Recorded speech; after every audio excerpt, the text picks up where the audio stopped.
राजन, आपके विचार में जो सम्राट विक्रमादित्य ने किया, क्या वो सही था?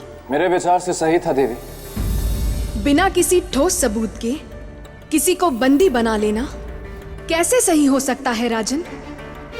शायद ये कथा आपने ध्यान से सुनी नहीं है। महारानी के विरुद्ध कोई ठोस सबूत नहीं था, केवल संदेह था। देवी, न्याय का सिद्धांत यह कहता है कि जिस पर भी संदेह हो उसे सबसे पहले बंदी बना लेना चाहिए ताकि उससे पूछताछ हो सके। बिल्कुल सही कहा, बिल्कुल सही कहा राजा भोज आपने, क्योंकि मेरे मित्र विक्रमादित्य न्याय के मामले में कभी गलती कर ही नहीं सकते थे। देखा आपने, भले स्वयं की पत्नी क्यों ना हो, उन्होंने उसे भी बंदी बना लिया। लेकिन मेरे मित्र की जगह अगर आप होते और आपके सामने ये परिस्थिति होती तो क्या आप ऐसा करते? नहीं नहीं नहीं, नहीं। उत्तर मत दीजिए। उत्तर मुझे पता है, आप ऐसा नहीं करते, क्योंकि मेरे मित्र जैसा न्याय प्रेमी कोई हो ही नहीं सकता। मेरा मित्र विक्रम, विक्रम विक्रम, मेरा मित्र विक्रम। ये इतनी भयानक आवाज किसकी है? तुम्हारी है बेताल। मेरी? और अगर तुम चाहते हो ना कि तुम्हारी आवाज और भयानक ना हो तो एकदम शांत हो जाओ।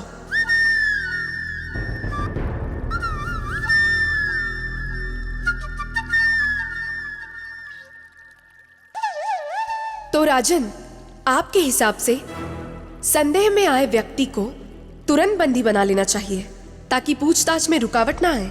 जी देवी, और महारानी के संबंध में यह और भी आवश्यक था। वो क्यों?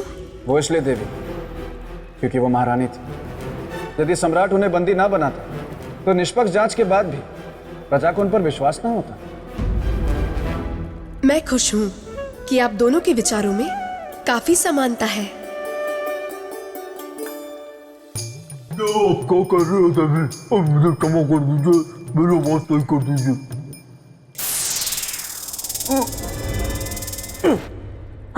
धन्यवाद देवी, धन्यवाद। ये आप क्या कह रही हैं देवी? कहाँ मेरा मित्र विक्रमादित्य और कहाँ राजा भोज? बेताल, राजा भोज ने बिल्कुल सही कहा।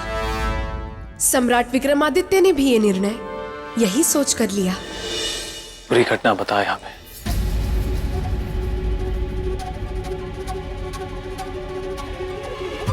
रात्रि का समय था,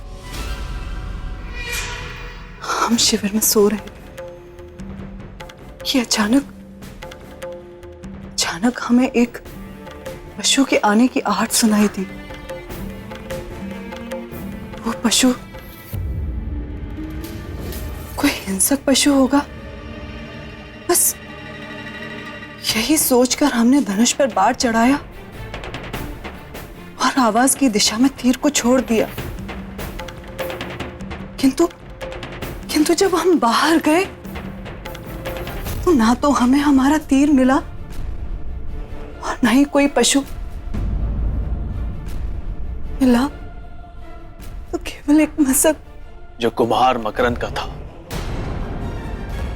जो नदी से जल लेने जा रहा था और आपने उसे हिंसक पशु समझकर अपने तीर का निशाना बना दिया। महाराज, हमसे भूल हो गई। इस सत्य को आप भूल कह रही हैं, वो एक अपराध है, दंडनीय अपराध। स्वामी, इस समय हम आपके स्वामी नहीं। अपराधी के सामने राजधर्म से बंधा एक राज्य का सम्राट खड़ा है। क्या कहना चाहती है? बस यही कि दंड देते समय हमारे महाराज का हृदय कहीं कोमल ना पड़ जाए।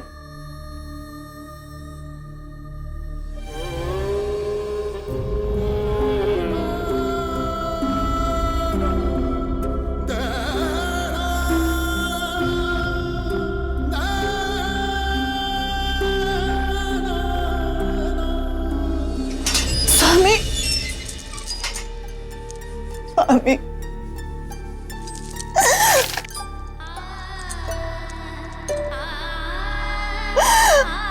हम अपराधी नहीं। देखा राजन, ऐसे ही सम्राट विक्रमादित्य के सामने शीश नहीं झुक जाते थे। अरे ऐसे ही नहीं, सारे भारतवासी उनके गुण गाते थे। लाखों में कोई एक ही विक्रमादित्य कहलाता है।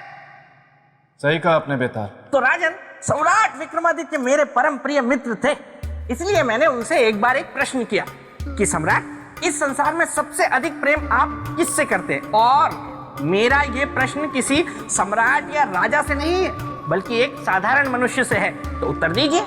तो पता है उन्होंने क्या उत्तर दिया? क्या उत्तर दिया? देवी, आप भी सुनिएगा।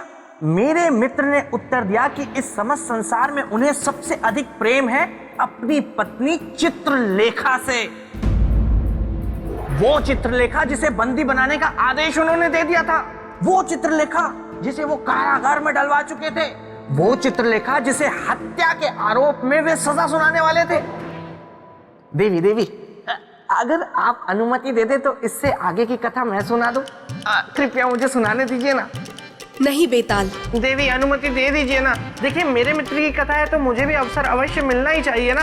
देखिए, अगर आप ना कहेंगी तो मेरे पेट में बुलबुलें उठने लगेंगे और फिर मैं ना चाहते हुए भी बीच में बोलूंगा, जो मैं नहीं चाहता। इसलिए मुझे अनुमति दे दीजिए ना देवी। ठीक है बेताल, अनुमति है। तो राजन, एक बार मेरे मित्र सम्राट विक्रमादित्य के शयन कक्ष में एक चूहिया घुस गई। बेताल, क्षमा देवी, क्षमा, मैं भावनाओं में बह गया, इसीलिए ये कह गया। अब नहीं। तो राजन, राज दरबार में थे सारे राज दरबारी और फरियादी, और उनके सामने थे सम्राट विक्रमादित्य।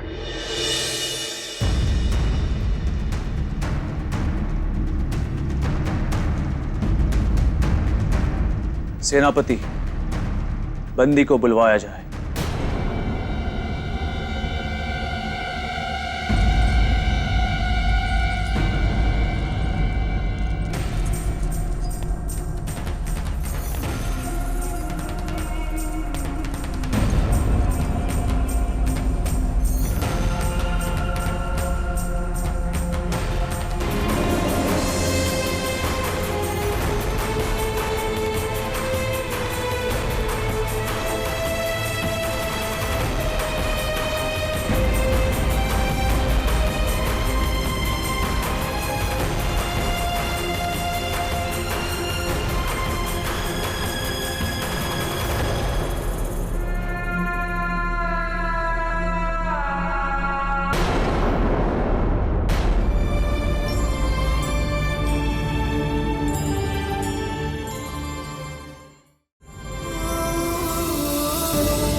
धन्यवाद सम्राट।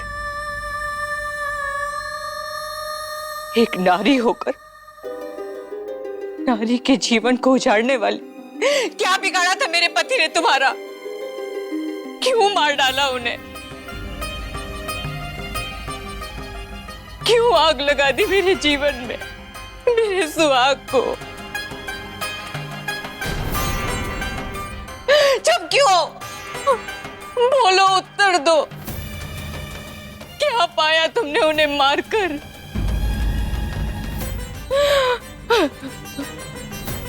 बहन, किसी को मारकर आज तक ना तो किसी को सुख मिला है और ना ही कभी मिलेगा। झूठ बोलती है तू।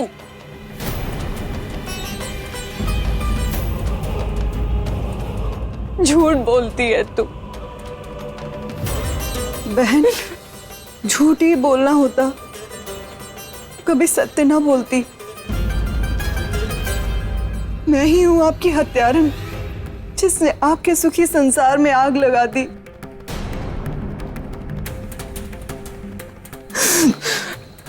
इसलिए सम्राट से प्रार्थना है कि मुझे दंड दिया जाए, कठोर से कठोर दंड दिया जाए।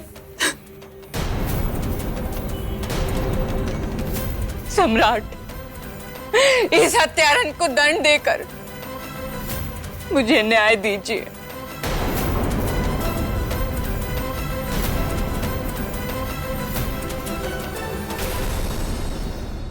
बोलिए, क्या न्याय चाहिए आपको? इस अपराधिनी को आजीवन बंदी गृह में डालने का दंड या फिर मृत्यु दंड? नहीं सम्राट,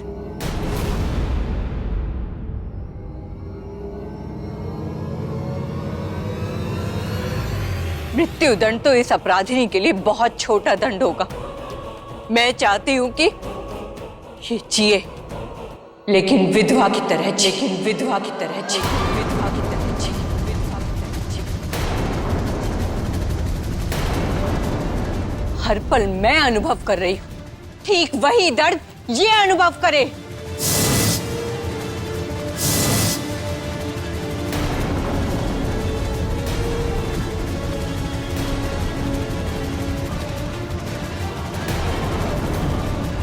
मैं चाहती हूं कि इसके पति की हत्या मैं अपने हाथों से करूं।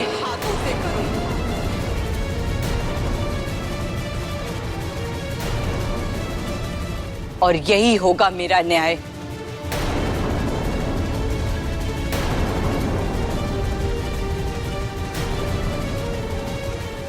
समस्या विकट थी, विकराल थी।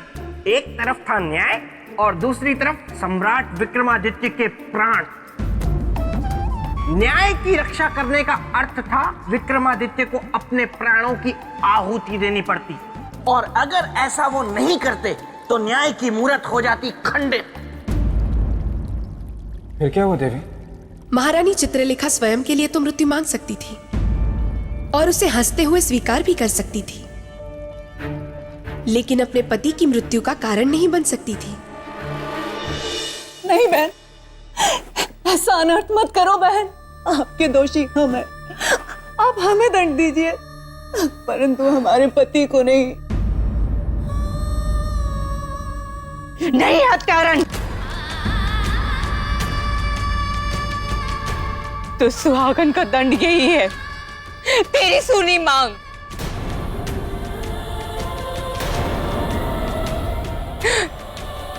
सम्राट, इसके पति को मेरे सामने शीघ्र लाया जाए ताकि मुझे न्याय मिल सके।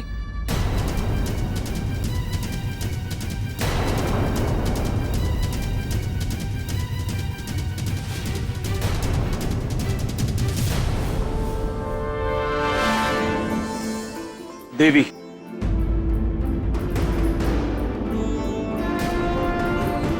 आपको अवश्य न्याय मिलेगा। ये चक्रवर्ती सम्राट विक्रमादित्य का वचन है। आपके हाथों में वही तीर होगा और आपके सामने इनका पति।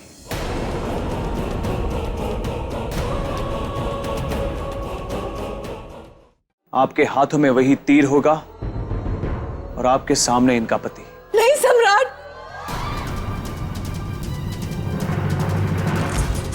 ठहरिए।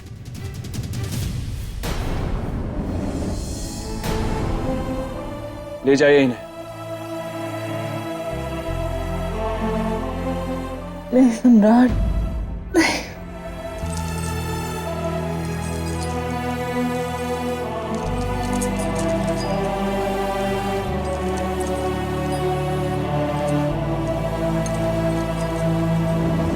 इन्हें न्याय के लिए धनुष और वही बाण दिया जाए।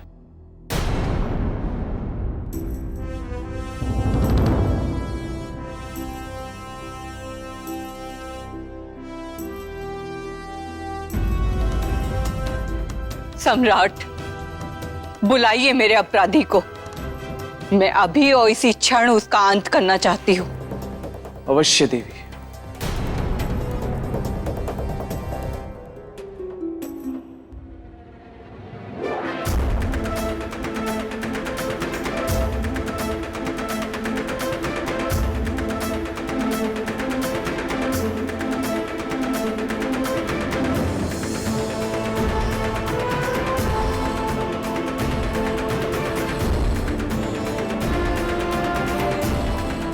आपका अपराधी आपके सामने खड़ा है देवी, आपके सामने खड़ा है देवी। अपना न्याय पूरा कीजिए, अपना न्याय पूरा कीजिए, अपना न्याय पूरा कीजिए।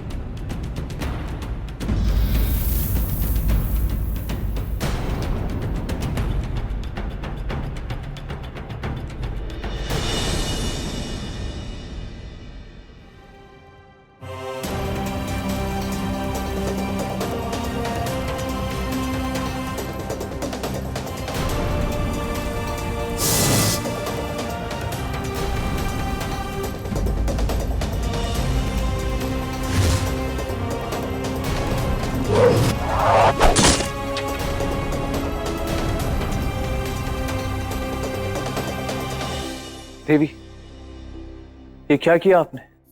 सम्राट, आपकी पत्नी के अपराध का दंड मैं इस राज्य की सारी प्रजा को नहीं दे सकती। आपकी पत्नी ने तो मेरे पति की हत्या की थी, किंतु मैं जानबूझकर इस उज्जैनी की प्रजा को अनाथ कर दूं, ये नहीं होगा मुझसे। देवी, फिर आपके न्याय का क्या होगा और हमारे न्याय दिलाने के वचन का क्या होगा? न्याय प्रिय चक्रवर्ती सम्राट विक्रमादित्य, हमारा न्याय आप पर ऋण रहा, इस उज्जैनी पर, उज्जैनी की सारी प्रजा पर।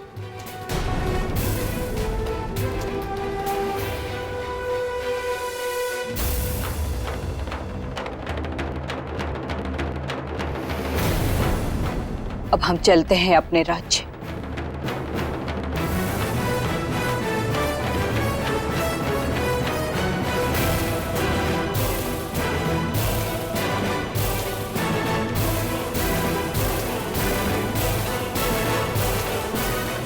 देखा राजन, मेरे मित्र सम्राट विक्रमादित्य की न्यायशीलता को। न्याय कलंकित ना हो, इसलिए उन्होंने अपनी पत्नी तक को बंदी बना लिया, स्वयं को और उज्जैनी के भविष्य को दांव पर लगा दिया। ऐसा न्याय दूसरा कोई नहीं कर सकता। क्षमा करिएगा देवी, पर जिसे आप न्याय कह रही हैं वो न्याय नहीं है। क्या न्याय नहीं है? नहीं देवी। वाह वाह राजा भोज वाह, एक आप ही हैं इस संसार में सबसे बुद्धिमान जो मेरे मित्र विक्रमादित्य के न्याय की कथा सुनने के बाद ये कह रहे हैं कि उन्होंने जो किया वो न्याय नहीं था। नहीं था।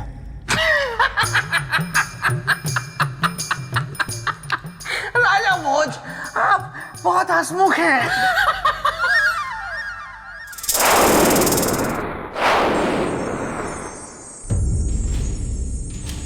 आप ये कैसे कह सकते हैं कि सम्राट विक्रमादित्य ने जो किया वो न्याय नहीं है? देवी, न्याय का अर्थ होता है न्याय मांगने वाले का भला, परंतु इस न्याय से तो सुनंदा का कुछ भला हुआ ही नहीं, बल्कि उसने जीवन दान देकर सम्राट के साथ साथ पूरी उज्जैनी का भला कर दिया। और जहां तक मुझे लगता है देवी, इस अपमानजनक परिस्थिति में सम्राट विक्रमादित्य को मुकुट उतारने तक पर विवश कर दिया होगा।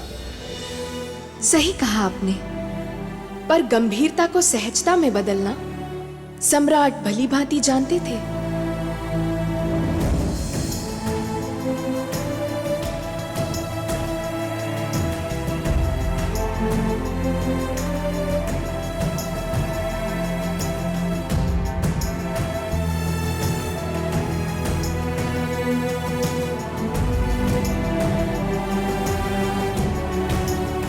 राहमीर जी, आज से हम इस राज्य के सम्राट नहीं रहे। आज से इस राज्य की बागडोर आप संभालेंगे। नहीं सम्राट, नहीं, यह संभव नहीं है। इस संसार में कुछ भी असंभव नहीं है विराहमीर जी, बस उसे पूरा करने के लिए मन में संकल्प होना चाहिए। परंतु सम्राट, मैं आपका स्थान कैसे ले सकता हूं? आप सही कह रहे हैं, आप हमारा स्थान नहीं ले सकते, क्योंकि अब हम एक साधारण प्रजा है, और तब तक साधारण प्रजा रहेंगे जब तक उस स्त्री के न्याय के ऋण को चुका ना दे।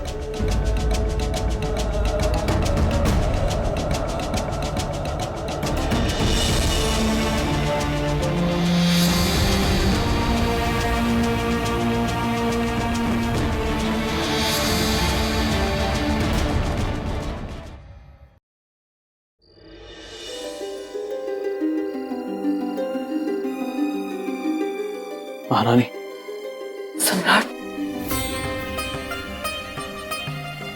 सम्राट, ये सब आप क्या कर रहे हैं? जब से हमें ये सब पता चला है, तब से हम आपकी प्रतीक्षा कर रहे हैं ताकि हम आपसे बात कर सके।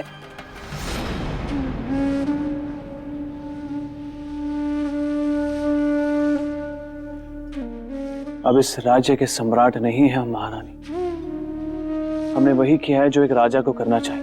किंतु सम्राट, हमारे अपराध का दंड आप स्वयं को क्यों दे रहे हैं? आपको जो दंड देना है आप हमें दीजिए। इस अपराध से अब आप मुक्त हो चुकी है।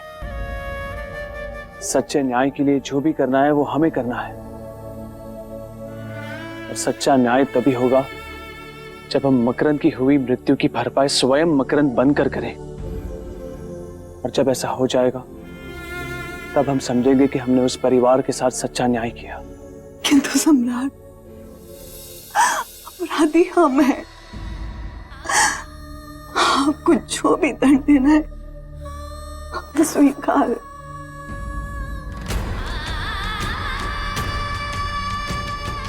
चलते हैं।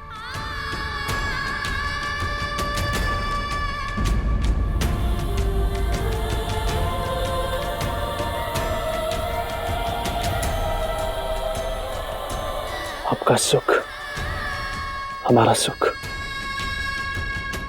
आपका दुख हमारा दुख, आपकी अच्छाई हमारी अच्छाई, और आपका अपराध भी हमारा अपराध।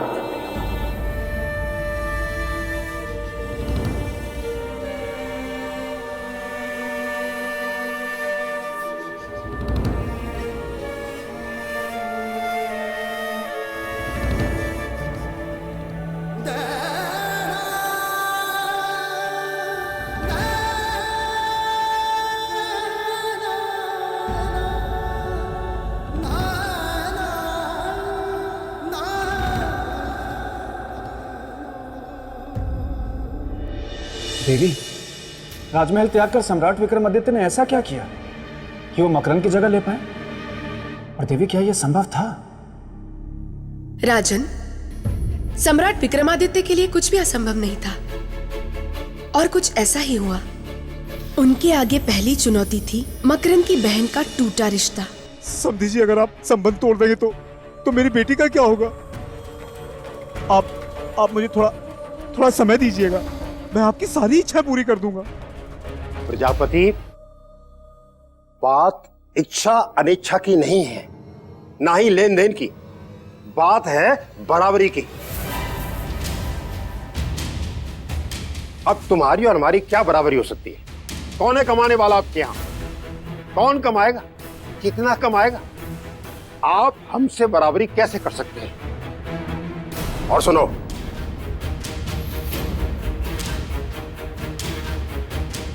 जो तुमने ब्याह में दिया था ना, वो इस पोटली में है। रखिए इस पोटली को, रखिए। अब हम चलते हैं। सुनिए, सुनिए तो,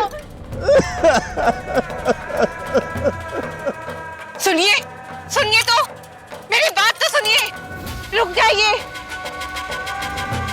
रुक जाइए, रुक जाइए।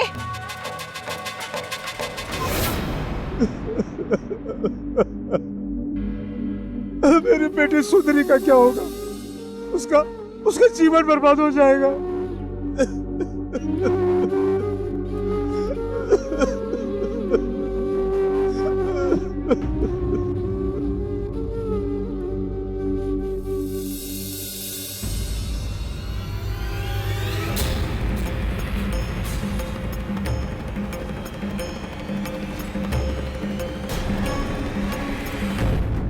आपने मेरी चौखट पर पैर रखने का साहस भी कैसे किया? आपका ऋण चुकाने आए हैं, आपकी सहायता कर रहे हैं। हमें ना तो आपकी सहानुभूति चाहिए और ना ही किसी प्रकार की सहायता। कृपया कर चले जाइए, आप यहाँ से चले जाइए।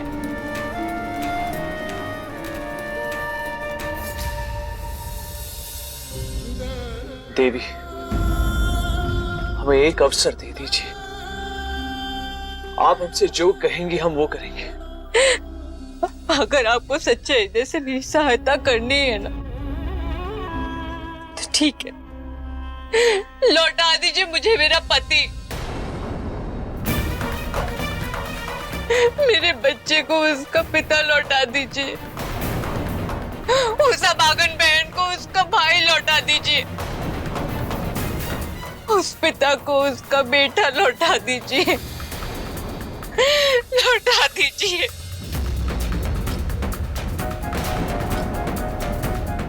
नहीं ना, नहीं लौटा पाएंगे ना, तो चले जाइए आप यहाँ से, चले जाइए। देवी, कि ये सब सुनकर सम्राट विक्रमादित्य ने अपना इरादा बदल दिया होगा। क्या वो अपने राजमहल में लौट गए होंगे? नहीं देवी, जैसा कि आपने कहा था कि सम्राट विक्रमादित्य के लिए कुछ भी असंभव नहीं है, उनका आत्मबल ही उनकी शक्ति है, इसलिए मुझे नहीं लगता कि सम्राट विक्रमादित्य वापस गए होंगे। लेकिन मैं वापस आ गया हूं। देवी मुझे क्षमा कर दीजिए। प्रेत भूमि में अपने मित्र की इस करुणामयी कथा को सुनकर मैं बहुत रो रहा था, और अकेले अकेले रोना मुझे बिल्कुल अच्छा नहीं लगता, इसीलिए मैं यहाँ आ गया। ठीक है बेताल, तो सुनिए राजन। मकरंद की पत्नी से खरी खोटी सुनने के बाद सम्राट विक्रमादित्य के सामने संपूर्ण गांव उपस्थित था।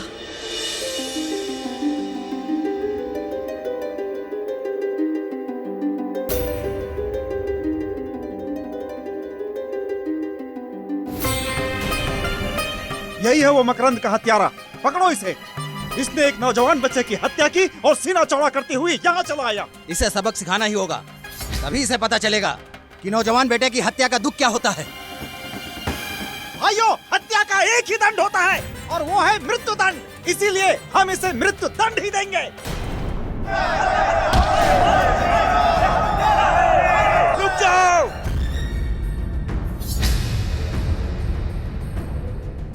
कोई इन्हें नहीं मारेगा, कोई भी इन्हें नहीं मारेगा। ये क्या कह रहे हो प्रजापति? ये तुम्हारे नौजवान बेटे की हत्या का दोषी है। मेरे बेटे की हत्या का दोषी है ना, तुम्हारे बेटे की हत्या का दोषी तो नहीं। ये आप कैसी बात कर रहे हैं प्रजापति? अगर आज तुम इसे बचाओगे तो इसके तुम ही दोषी ठहराए जाओगे। आप लोग चले जाओ यहाँ से। अगर मदद नहीं कर सकते तो झूठी सहानुभूति तो मत दिखाओ। जाओ यहाँ से, आप लोग जा सकते हैं। याद रखो प्रजापति, इसे जिंदा रखकर सांप को दूध पिलाओगे तुम। चलो भाइयों, चलो।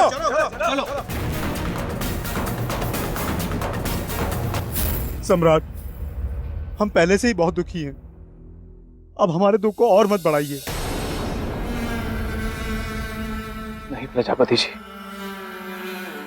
हम आपके दुख को बढ़ाने नहीं, उसे कम करने आए हैं। आपके और आपके परिवार की सहायता करने। सम्राट, अगर आप सच में हमारी सहायता करना चाहते हैं तो यहां से चले जाइए। क्षमा करना हमें, पर जब तक हम आपके परिवार के हर सदस्यों के चेहरे पे सुख नहीं देख लेते, हम यहां से नहीं जाएंगे।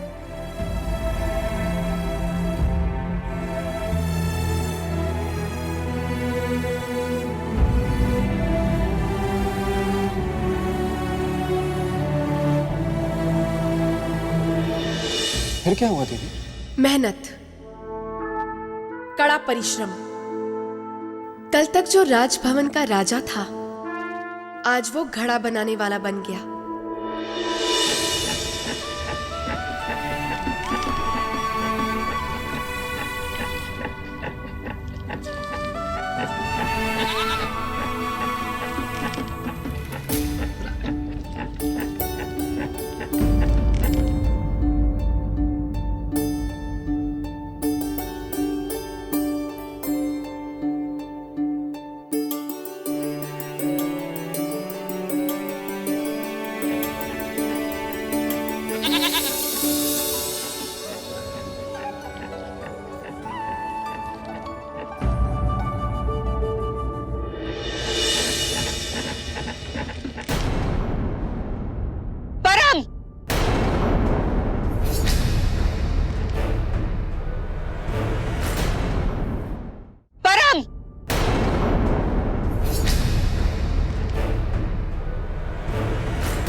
ये क्या है?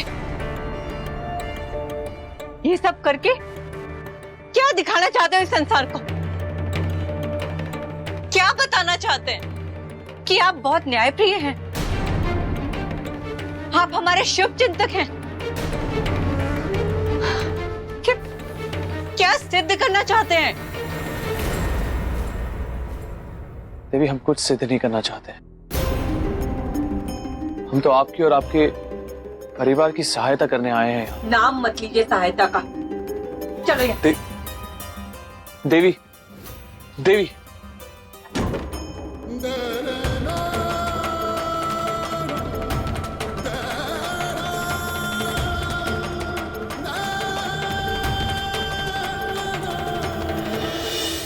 आपको क्या लगता है राजन, सम्राट विक्रमादित्य की मेहनत का ये फल सही था? क्या वो मकरंद की पत्नी की बातें सुनकर वापस लौट जाएंगे? प्रश्न नहीं उठता। अरे मेरे मित्र विक्रमादित्य। बेताल, क्या आप राजा भोज हैं? नहीं।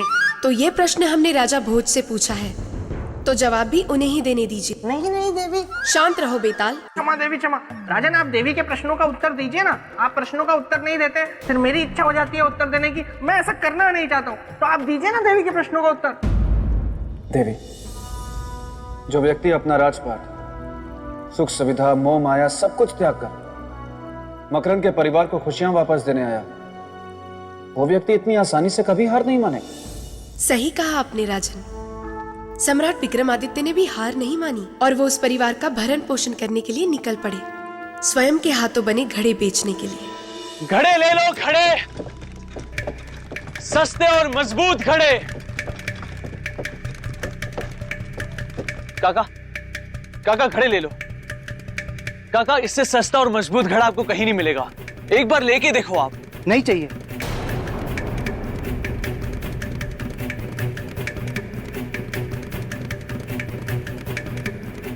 काकी, काकी घड़ा ले लीजिए।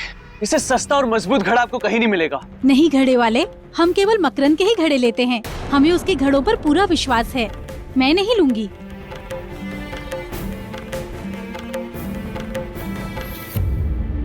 यानी मकरंद की साख और उस पर लोगों का विश्वास, यही दो कारण है कि हमारे घड़े क्यों नहीं बिक रहे। हमें किसी भी हाल में इस परिवार के नुकसान की भरपाई करनी है। हमें किसी भी हाल में इस परिवार के नुकसान की भरपाई करनी है। इन घड़ों को हर हाल में बेचना होगा।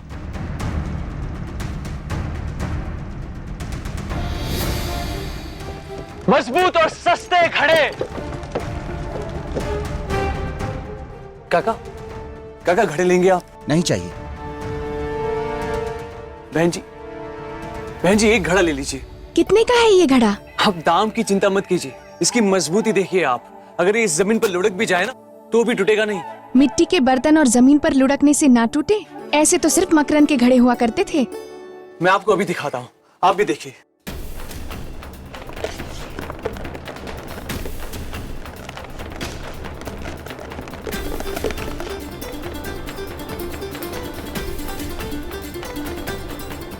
ये घड़ा मैं लूंगा, ये मुझे चाहिए।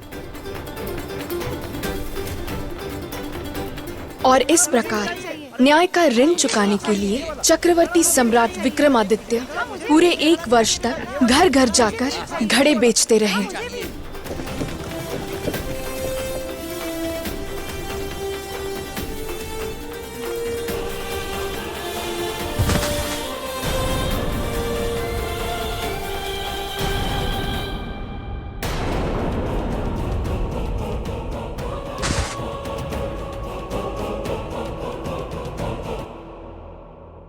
क्यों आए हैं आप यहाँ? मैंने आपसे पहले भी कहा है कि हमें आपकी किसी भी प्रकार की कोई सहायता, कोई आवश्यकता नहीं है, लेकिन पता नहीं क्यों आप बार बार हमारे घाव को कुरेदने चले आते। हमें हमारे हाल पर छोड़ दीजिए। हमारे भाग्य में जो होगा वो होगा हमारे साथ। जीना होगा भाग्य में तो जी लेंगे, और मरना होगा तो मर जाएंगे। कृपा कर चले जाइए। सुनंदा। नहीं बाबूजी, हमें कुछ नहीं चाहिए इनसे, कोई दान नहीं चाहिए।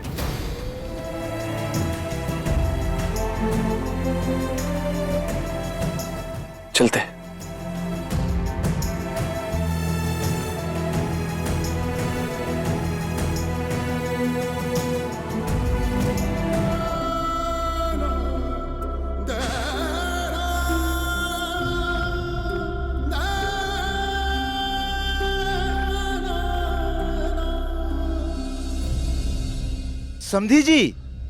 प्रणाम।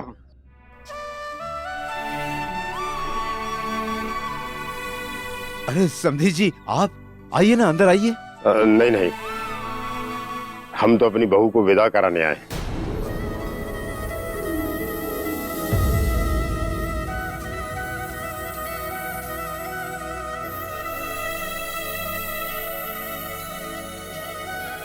लेकिन आप तो रिश्ता तोड़ गए थे, फिर ये विदाई? वो झूठे दिखावे के कारण जो हम भूल कर बैठे थे, अब हम उसे सुधारने आए। अब हम जान गए हैं, एक दूसरे के सुख दुख में काम आना ही जीवन का सत्य है, सबसे बड़ा संबंध है। भला हो उस व्यक्ति का जिसने हमारी जान बचाकर हमारी आंखें खोल दी। अरे कोई मुझे बचाओ,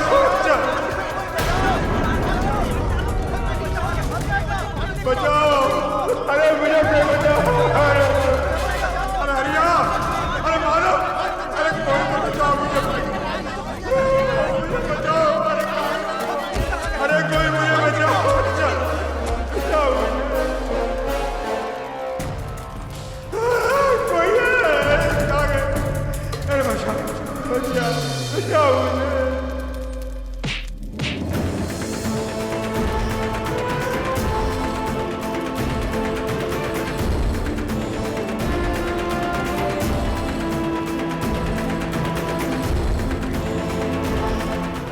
बेटा, तुमने मेरी जान बचाकर मुझ पर बहुत बड़ा उपकार किया है बेटा।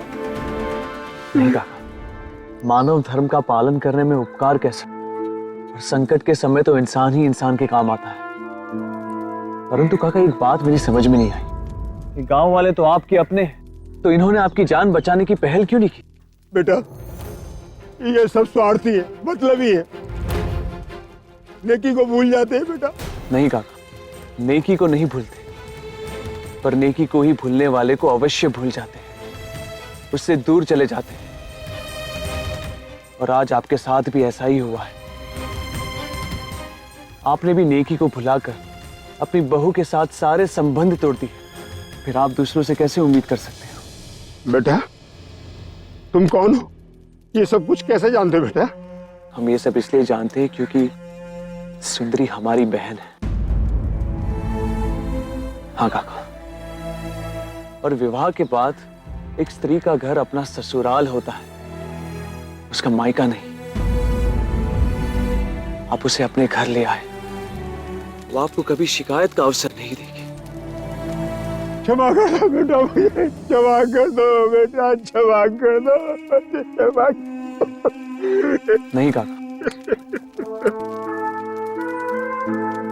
ये उस व्यक्ति की देन है जिसके कारण मैं अपनी भूल का प्रायश्चित करने यहाँ आ पाया हूँ। पर कौन है वो देवता जो अभी भी यहाँ से गए?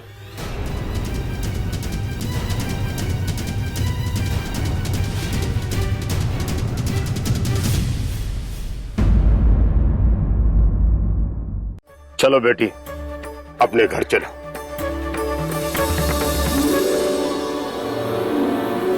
चलो बेटा, अपने घर जाने की तैयारी करो। बहुत बहुत धन्यवाद समधी जी।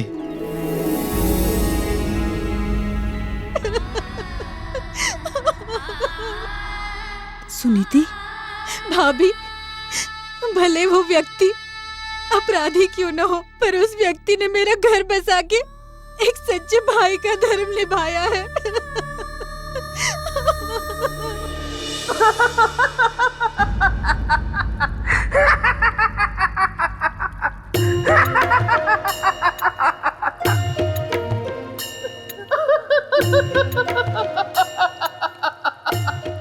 बहुत याद आ रही है मुझे, मेरे मित्र विक्रम की बहुत याद आ रही है। उसके जैसा महान कोई हो ही नहीं सकता। एक परिवार को बचाने के लिए कितना बड़ा त्याग किया मेरे मित्र ने।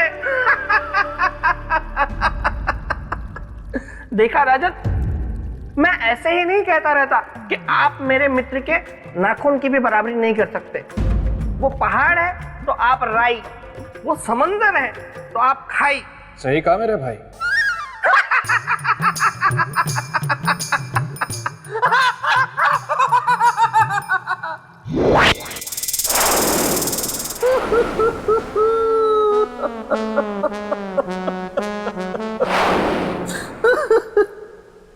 धन्यवाद राजन। हैं? हट हट। विवाह कुंडल? तुम यहाँ गुफा में? ये गुफा नहीं, प्रेत लोक है। हाँ? ओ, फिर से यहाँ क्या लेने आए हो? लेने नहीं, देने आया हूँ। तो दो और जाओ। अरे मैं अपने विवाह का निमंत्रण देने आया हूँ। मेरा विवाह सौंदर्य लेखा के साथ अगली पूर्णमासी को सुनिश्चित हुआ है। तुम फिर आ गई। हाँ, लेकिन इस बार तो मैं ये बताने आई हूँ कि तुम तो विवाह के लिए नहीं हो रजामंद, तो मैंने किसी और को कर लिया है पसंद। क्या? सच? कौन है वो? विवाह कुंडल, उसमें मेरा दिल आया है, उसी को मैंने अपना जीवन साथी बनाया है। तो मैं क्या करूं? अरे मतलब हम मित्र हैं ना, इसीलिए मैं तुम्हें निमंत्रित करने आया हूँ। अरे तुम्हारे पास अवसर था पर तुमने गवा दिया। वैसे तुम विवाह में आना जरूर। ऐ मेरे परम प्यारे पेड़, मुझे जलन हो रही है। लेकिन क्यों? है तो सौंदर्य लेखा से विवाह नहीं करना चाहता ना, फिर क्यों? जाने दो, मैं तो देखता हूँ कि देवी राजा भोज को क्या बता रही है। सम्राट विक्रमादित्य के परिश्रम से सुंदरी की डोली तो उठ गई, लेकिन उस परिवार के सर से दुर्भाग्य का साया नहीं उठा। दुर्भाग्य वहीं के वहीं खड़ा था।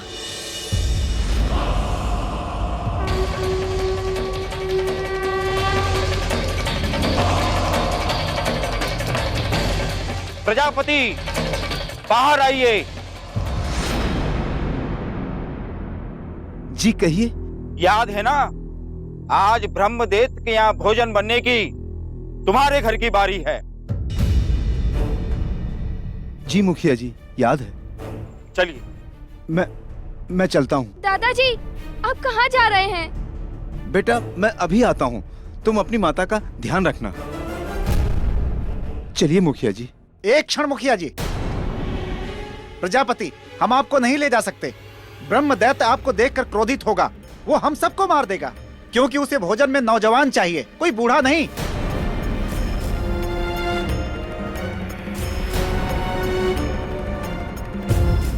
पर मुखिया जी, आप तो जानते हैं घर में केवल मैं ही हूँ। मेरा एक पुत्र था जिसकी मृत्यु हो चुकी है। तो तुम्हारा ये पोता है ना, इसे दे दो। नहीं नहीं मुखिया जी, नहीं, इस बच्चे को मैं नहीं दूंगा। अब की साल तुम्हारी बारी है, तुम्हें बलिदान देना ही होगा। नहीं मुखिया जी, नहीं। चलिए, मैं चलता हूँ आपके साथ। नहीं नहीं, ये कहीं नहीं जाएगा। माँ, गांव की रक्षा के लिए जरूरी है जाना। नहीं पुत्र, नहीं, मैं नहीं जाने दूंगी मेरे पुत्र को। नहीं नहीं, ये कहीं नहीं जाएगा, ये कहीं नहीं जाएगा। बाबूजी इसको रोकिए ना। नहीं, तो कहीं नहीं जाएगा। छोड़ो नहीं, नहीं छोड़ो मुझे।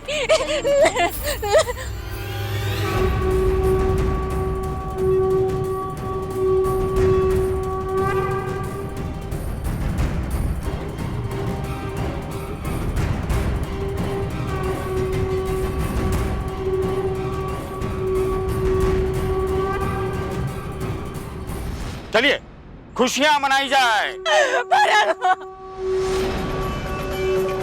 छोड़ो मुझे। रुक जाओ।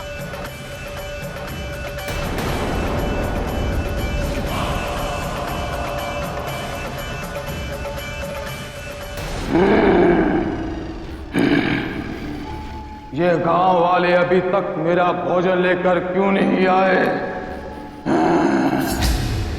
कहां मर गए सबके सब?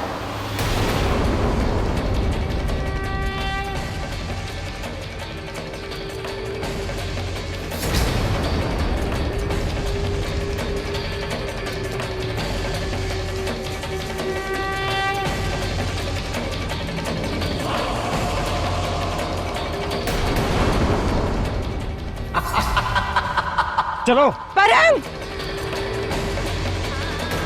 मेरे बच्चे को कहीं मत ले जाइए। नहीं, इसे ब्रह्मदैत्य के पास मत ले जाइए। नहीं परम। वाह, इस बार भोजन में एक बच्चा। बहुत आनंद आएगा।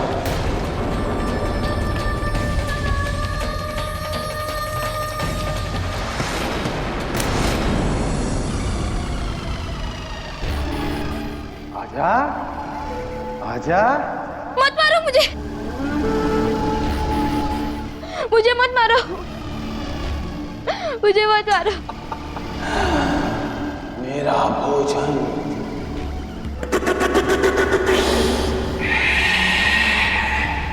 मत मारो मुझे।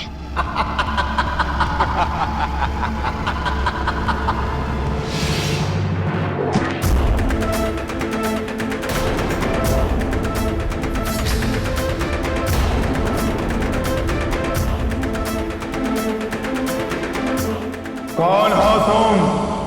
यहाँ कैसे आए और क्या करने आए हो यहाँ?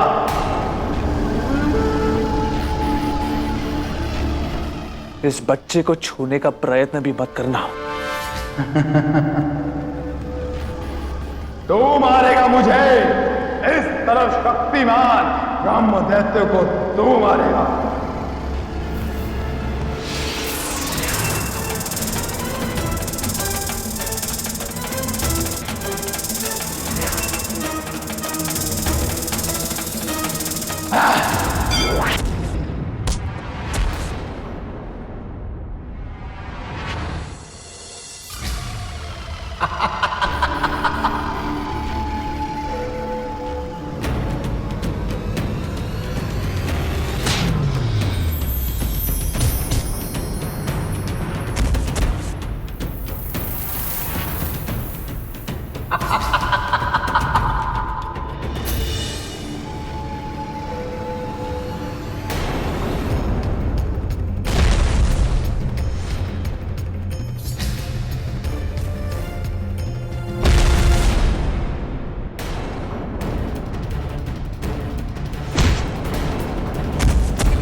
रुको ब्रह्मदत्त! अब कौन आ गया?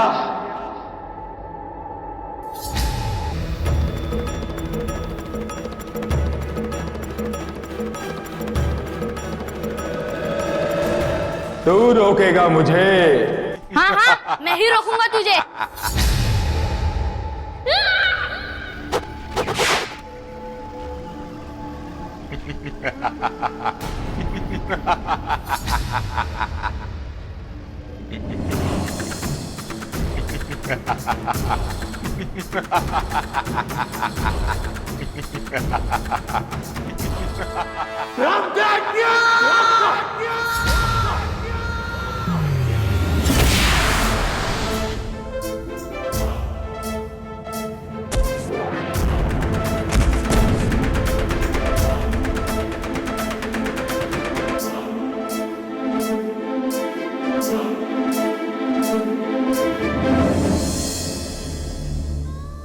मेरा परम मुझे छोड़कर चला। माँ!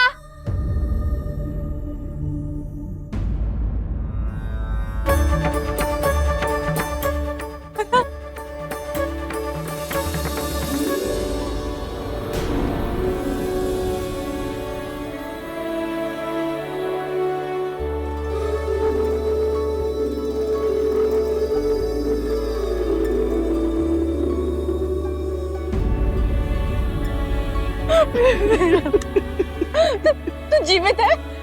हाँ माँ, उन्होंने तो मुझे राक्षस से भी बचा लिया और तो वो राक्षस को भी मार दिया।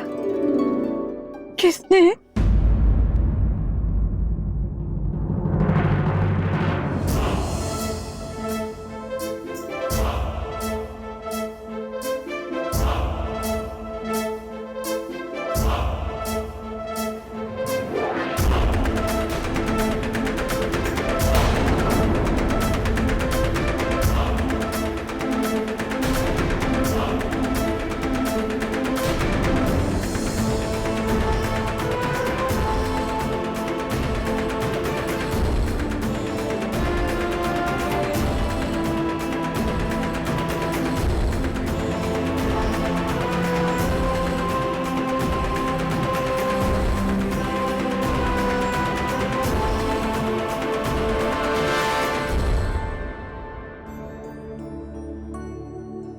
अब तो मैं आपसे क्षमा मांगने योग्य भी नहीं रही।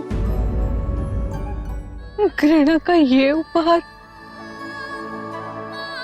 आप सच में महान है सम्राट।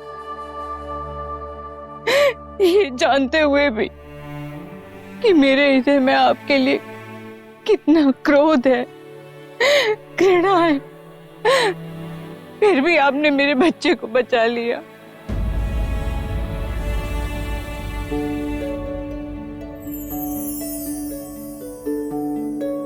मैं आपकी ऋणी हो गई।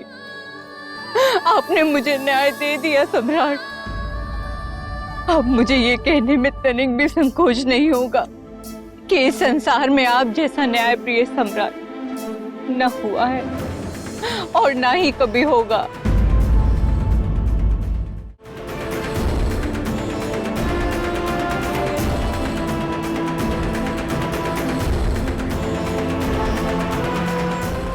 न्यायप्रिय सम्राट विक्रमादित्य की जय। न्यायप्रिय सम्राट विक्रमादित्य की जय। न्यायप्रिय सम्राट विक्रमादित्य की जय।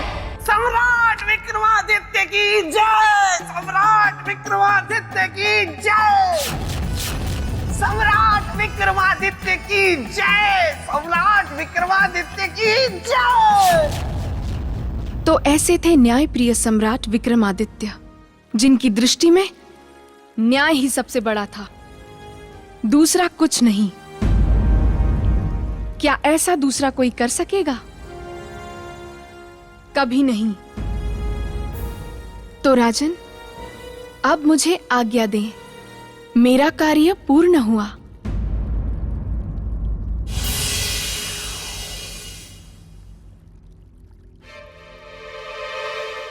राजन,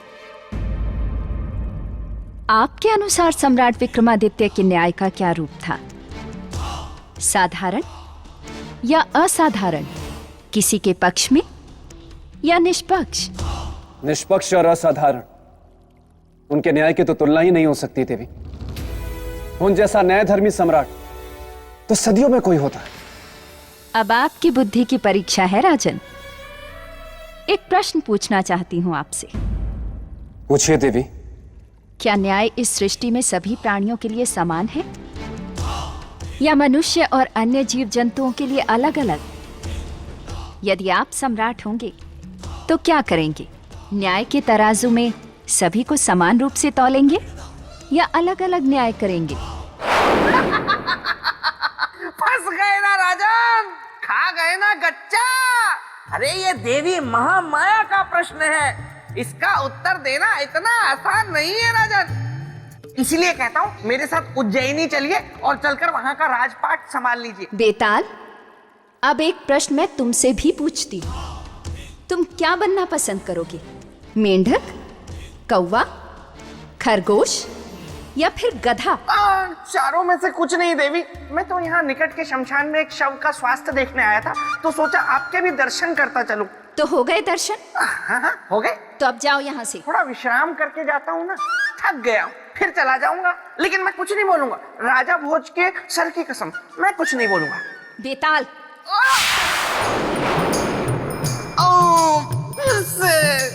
बोलू बोलू।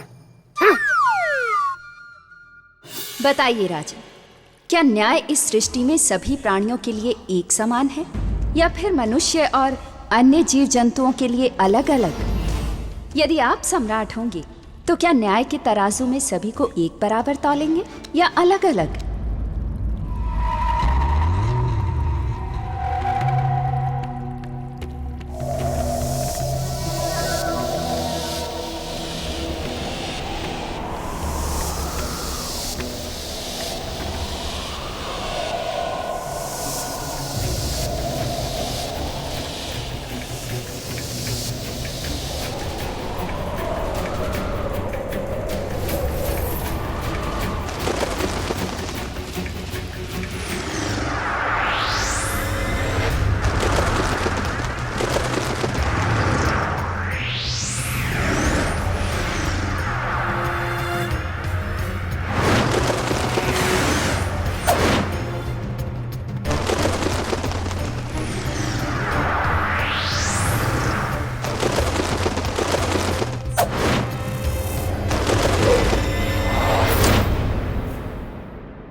जो इस मासूम कबूतर को मारना चाहता है।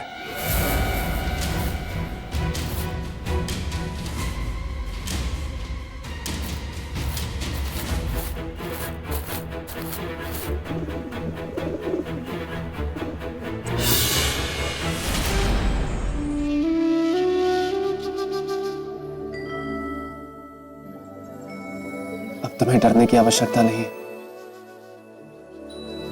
मैं हूं तुम्हारी रक्षा करने के लिए।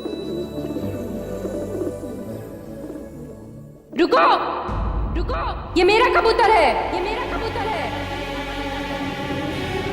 राजन, ये कबूतर मेरा है, मुझे दो इसे।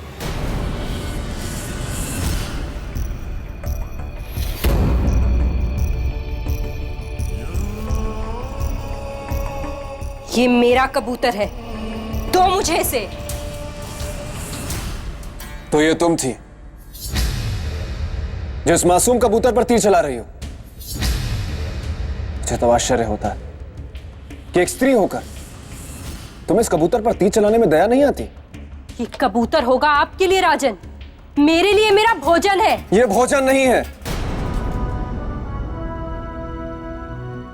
एक जीव है, और जीव हत्या पाप है, जिसमें भी वही आत्मा है जो मुझ में है, तुम में है। राजन, ज्ञान मत दीजिए, मुझे ये कबूतर दीजिए। कबूतर तो मैं तुम्हें नहीं दे सकता, क्योंकि मैंने इसे इसकी रक्षा का वचन दिया है, और ये राजा भोज का वचन है जो कभी खाली नहीं जाता।